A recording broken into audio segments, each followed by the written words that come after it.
Hello friend, मैं आनंद राज। आप सबों की भी देखिए, आज हम बहुत वीवीआई टॉपिक लेके आए हैं।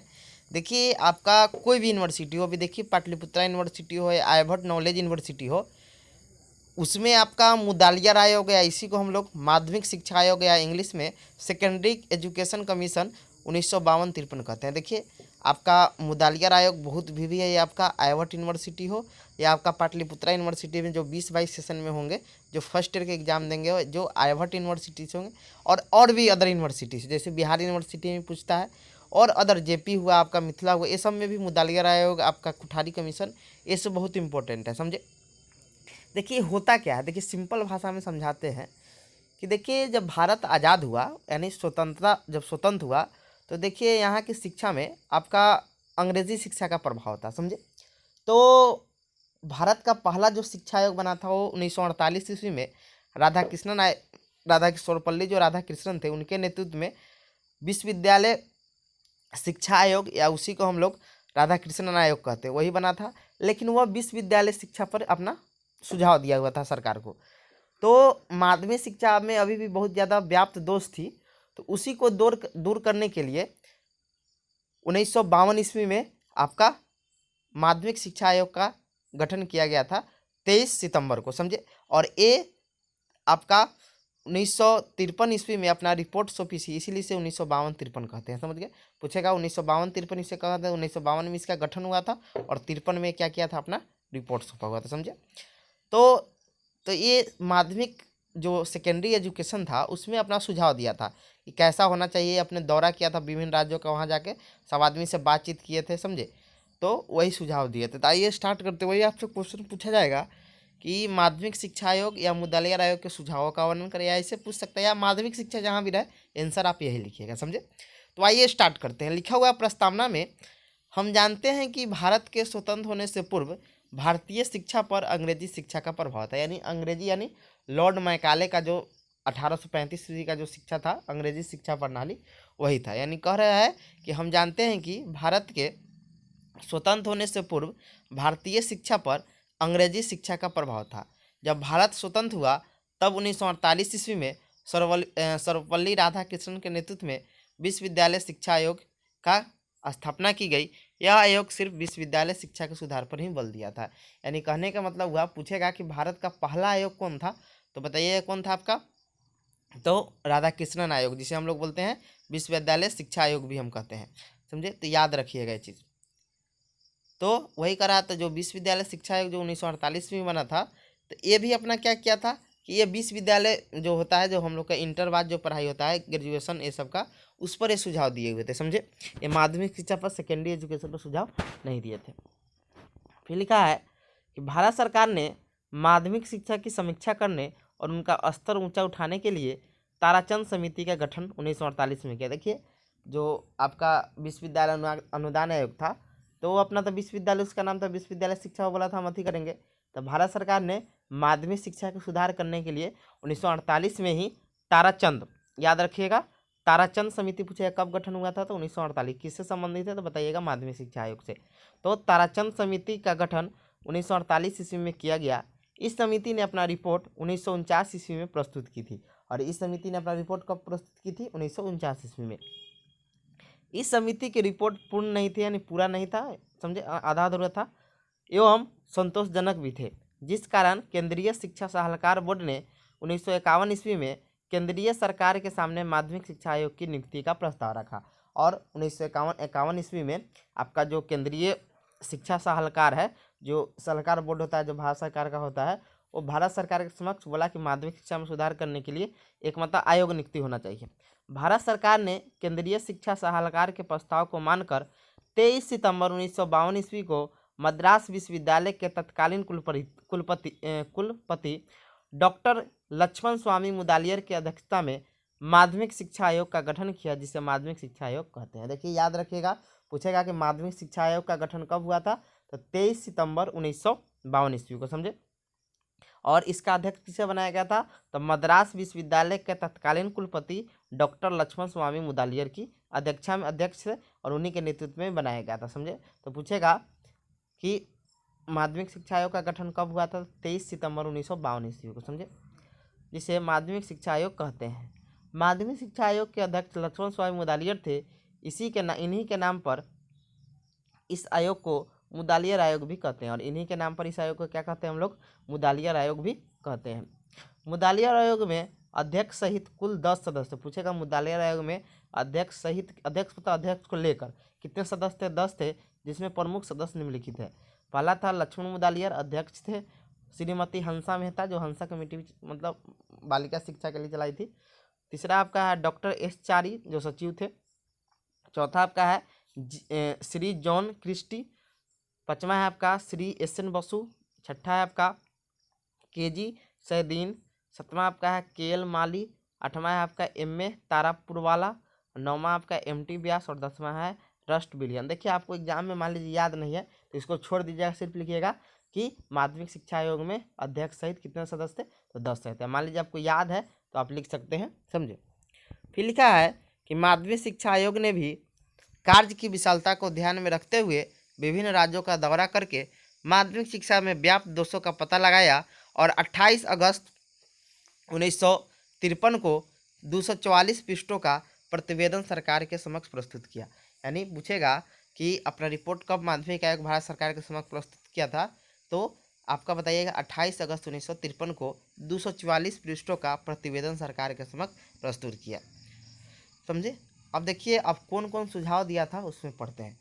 मुदालियर आयोग के सुझाव या संतुष्टि जो बोले वो बोलिएगा, रिकमेंडेशन जिसे इंग्लिश में बोलते हैं। देखिए लिखा है मुदालियर आयोग ने अपने प्रतिवेदन में, प्रतिवेदन मतलब रिपोर्ट होता है, सर्वप्रथम तत्कालीन माध्यमिक शिक्षा के, या 2 वर्ष शिक्षा हो गया काट दीजिएगा, शिक्षा के दोषों को सरकार के लिए ध्यान आकर्षित किया और आयोग ने इन दोषों को दूर करने और माध्यमिक शिक्षा को प्रभावशाली बनाने के लिए मुदालियर कमीशन ने अपने निम्नलिखित सुझाव दिए। देखिए सुझाव बहुत दिया गया था, समझे। उसमें जो प्रमुख है वही आपको पढ़ना था। सब सुझाव पढ़िएगा तो आपका 4 घंटा लिखिएगा तो खत्म है। एग्जाम में आपको थोड़ा ही लिखना है लेकिन अच्छा चीज़ लिखना है, समझे। तो इसीलिए जो इम्पोर्टेंट है वही दिए हुए हैं, समझे। पहला सुझाव था आयोग ने माध्यमिक शिक्षा को 2 भागों में विभाजित किया। पूछेगा किस आयोग ने माध्यमिक शिक्षा को 2 भागों में बांटा था, तो मुदालियर आयोग या माध्यमिक शिक्षा आयोग, समझे। भागों में विभाजित किया। 3 वर्षीय माध्यमिक, मतलब 3 वर्ष का एक माध्यमिक कहना चाहिए जिसे उच्च माध्यमिक बोलते हैं हम लोग, और 4 वर्षीय उच्च माध्यमिक, समझे। यानी 3 वर्षीय एक माध्यमिक होना चाहिए, एक 4 माध्यमिक। तो 3 वर्षीय को बोलते हैं उच्च माध्यमिक और 4 वर्षीय उच्चतर माध्यमिक उसको बोलते हैं। दूसरा आपका है माध्यमिक शिक्षा प्राथमिक शिक्षा के बाद शुरू होनी चाहिए, यानी माध्यमिक शिक्षा जो सेकेंडरी एजुकेशन होना चाहिए प्राथमिक शिक्षा के बाद शुरू होनी चाहिए। तीसरा बताए थे कि माध्यमिक शिक्षा 11 से 17 वर्ष के उम्र के छात्रों के लिए हो और इनकी अवधि 7 वर्ष के लिए होनी चाहिए, यानी माध्यमिक शिक्षा कितना से कितना होना चाहिए, 11 से 17 साल के बीच होनी चाहिए। चौथा आपका है कि बड़ों शहरों में पॉलिटेक्निक कॉलेज खोले जाने चाहिए, यानी बड़े शहरों में कौन कॉलेज खोलना चाहिए, पॉलिटेक्निक और कृषि विश्वविद्यालय पर ये मतलब थोड़ा जोर दिए हुए थे। अगला था 5वां कि विकलांग छात्रों के लिए अलग से विशिष्ट विद्यालय खोले जाए, यानी विकलांग विद्यालय जो बालक है उसके लिए अलग से एक स्पेशल स्कूल होना चाहिए। छठा है आपका कि बालिकाओं के लिए अलग से बालिका विद्यालय खोले जाए, जहां जिन जगह पर यह संभव नहीं है वहां पर माध्यमिक शिक्षा में शिक्षा की व्यवस्था की, मतलब को एजुकेशन जहाँ लड़का लड़की दोनों मतलब पढ़ सके। 7वां आपका था कि उच्चतर माध्यमिक स्तर पर बहुउद्देशीय स्कूल, बहुउद्देशीय मतलब जैसे व्यवसायिक कोर्स भी होना चाहिए, मतलब जहाँ ऐसा स्कूल जहाँ बहुत सारा उद्देश्य हो, समझे। तो उच्चतर माध्यमिक स्तर पर बहुउद्देशीय स्कूल, मल्टी पर्पस स्कूल खोले जाए। 8वां है पटचर्या संबंधी सुझाव देते हुए आयोग ने कहा कि पटचर्या का निर्माण उनकी वास्तविक स्थिति के अनुरूप मतलब बच्चा के अनुसार करना चाहिए, यानी बाल केंद्रीय शिक्षा पर बल दिए थे। अगला है पटचर्या लचीला एवं व्यापक होना चाहिए, मतलब बच्चा के अनुसार उसमें चेंज आप कर सकते हैं। 10वां है परीक्षा को वस्तुनिष्ठ बनाने की सुझाव देगा। देखिए क्वेश्चन पूछेगा कि माध्यमिक किस आयोग ने वस्तुनिष्ठ मतलब होता है ऑब्जेक्टिव टाइप पर जोर दिया था, समझे। यानी वस्तुनिष्ठ मतलब ऑब्जेक्टिव टाइप पर, से याद रखिएगा। तो परीक्षाओं को वस्तुनिष्ठ बनाने की सुझाव दिया गया। 9वां आपका है मूल्यांकन का परिणाम अंकों में न देकर ग्रेड में देना, यानी अंकों में देने का नहीं मतलब कि आप उसका संकेत के रूप में दीजिए, जैसे ABC होता है उसके आधार पर दीजिए कि बच्चा को खराब ना लगे। यानी मूल्यांकन का परिणाम अंकों में न होकर ग्रेड में होना चाहिए। 12 नंबर आपका है कि उच्च तथा उच्चतर माध्यमिक स्तर के शिक्षा के पाठ्यक्रम में एक मूल विषय रहे जो अनिवार्य रहे, जैसे गणित, सम्मान ज्ञान, कला, संगीत, ईटीसी। यानी कहने का मतलब एक मूल विषय होना चाहिए जो सभी बच्चों को पढ़ाया जाए। 12 नंबर आपका है 13 नंबर कि माध्यमिक शिक्षा को व्यावसायिक बनाया जाए, जिसमें निम्न माध्यमिक स्तर 30% और उच्चतर माध्यमिक स्तर पर 50% छात्र व्यावसायिक शिक्षा प्राप्त करें। यानी आपका जो निम्न माध्यमिक स्तर है उसमें 30% और उच्चतर माध्यमिक स्तर पर 50% छात्र व्यावसायिक शिक्षा मतलब वोकेशनल कोर्स प्राप्त करें। समझे। अब देखते हैं मुदालियर आयोग के उद्देश्य। लिखा है मुदालियर आयोग का निम्नलिखित उद्देश्य था बालक का सर्वांगीण विकास करना। दूसरा था व्यवसायिक कुशलता विकास, माने वोकेशनल चीज बच्चा मतलब रोजी रोटी पर मतलब विशेष ध्यान दिया गया। तीसरा है आपका व्यक्तित्व विकास, उसका पर्सनालिटी का विकास होना चाहिए।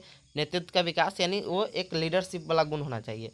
समझे। और पाँचवा है लोकतांत्रिक भावना यानी लोकतंत्र के प्रति मतलब अच्छा होना चाहिए। समझे।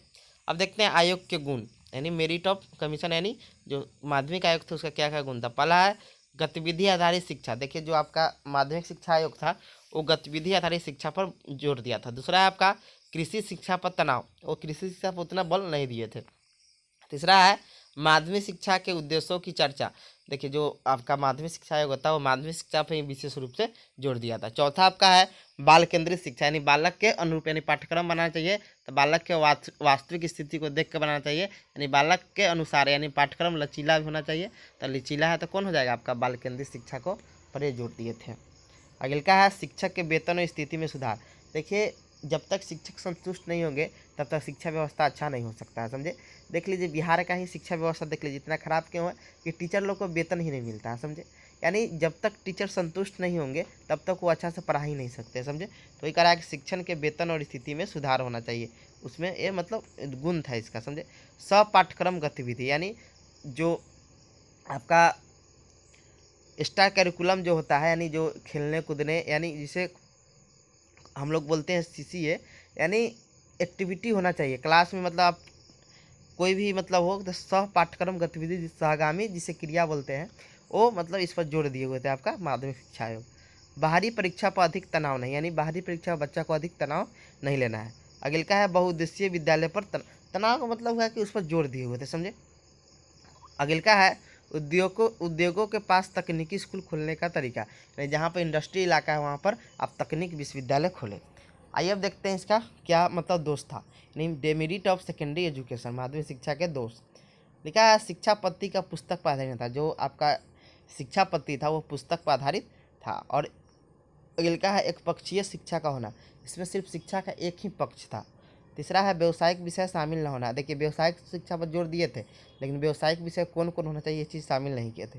अगले का है शिक्षक और विद्यार्थियों के साथ संबंध या अंतर संबंध क्रिया न होना, यानी विद्यार्थी के जब अंतर संबंध नहीं होगा तो अच्छा नहीं कर सकता है। फिर है मूल्यांकन करना कठिन होना, इसमें मूल्यांकन जो था कठिन करना था।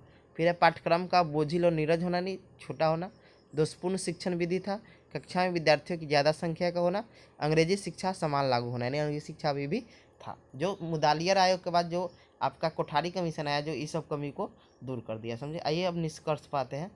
लिखा हुआ है उपरोक्त विवरण से स्पष्ट होता है कि माध्यमिक शिक्षा आयोग भारत के माध्यमिक शिक्षा के सुधार पर विशेष जोर दिया था। बालक के सर्वांगीण विकास के माध्यमिक शिक्षा आयोग ने सरकार के समक्ष बहुत सारे सुझाव रखे जिससे माध्यमिक शिक्षा, और इसमें लिख सकते हैं जिससे माध्यमिक शिक्षा में बहुत सारे सुधार हुए। समझे। तो ये सब जोड़ के लिख सकते हैं। समझे। ऐसे ही आपका हम टॉपिक क्लियर करते जाएंगे। समझे। Thank you.